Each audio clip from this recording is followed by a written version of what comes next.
苔藓岩我们在中国内地是第一个，它大概是有200个平方米，大概有30个苔藓的种类。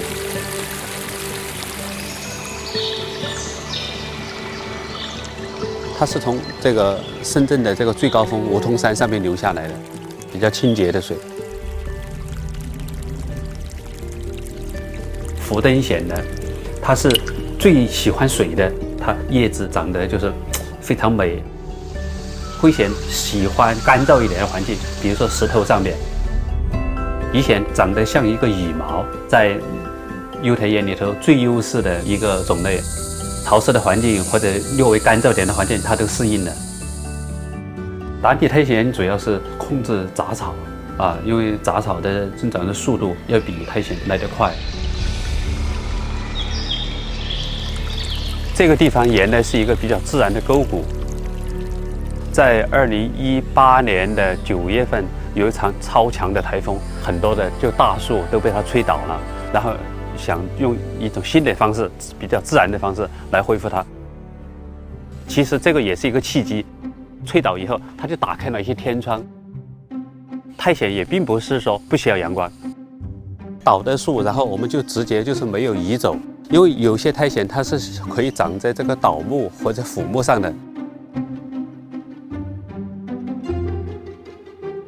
片叶苔就是很小的，然后很绿的，只喜欢长在那个腐木上面。日本的岩林里头，他们很不喜欢就是这个地钱类的苔藓，它的繁殖能力非常的强，它同时存在有性的和无性的。像小伞的这个是雌的，这个颜色比较深的这个是雄的。它的无性繁殖芽孢是这个植物体表面很小的，像碗状的。我们在这个苔藓岩里头，还是适当的保留了一些做科普教育之用。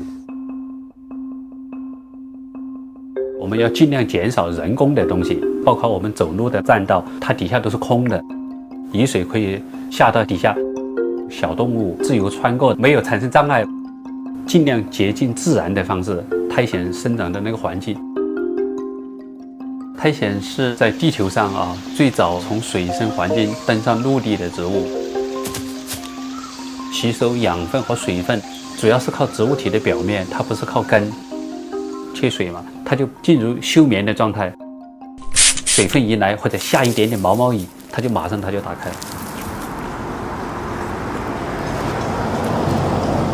城市里头不是经常有工程吗？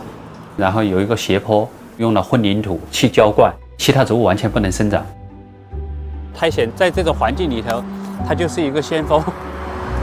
长了苔藓以后，它就会形成一个薄薄的这个土壤层，小的植物它就刚好掉到这个地方，在这个苔藓形成的土壤里头长起来的。市民在这边就是等公交车或者散步的时候，然后也可以留意身边的这些小的生命。考研究生的时候，其实我本人是很喜欢蘑菇的。小时候在贵州的山区长大，到处都有各种各样的蘑菇。当时蘑菇方向的招生的名额呢，他就招满了。导师他就问我，你愿不愿意改到研究苔藓？然后越来越有兴趣了。先结婚后恋爱很像。拍苔藓拍的照片至少1500种，在中国应该是拍的最多的人。最有故事性的就是李短一贤，官方宣布中国唯一就是野外灭绝的苔藓。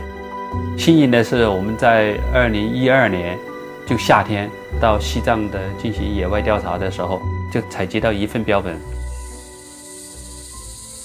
我们现在见到这个树枝上面挂的这个是蔓藓科的新丝藓属的，叫做编织新丝藓。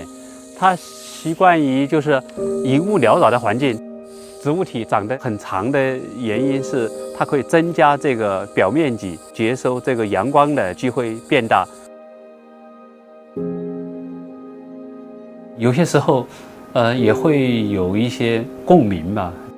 苔藓这么微小，它在非常狭小的空间里头，然后它也能够很健康的、很坚强的生长。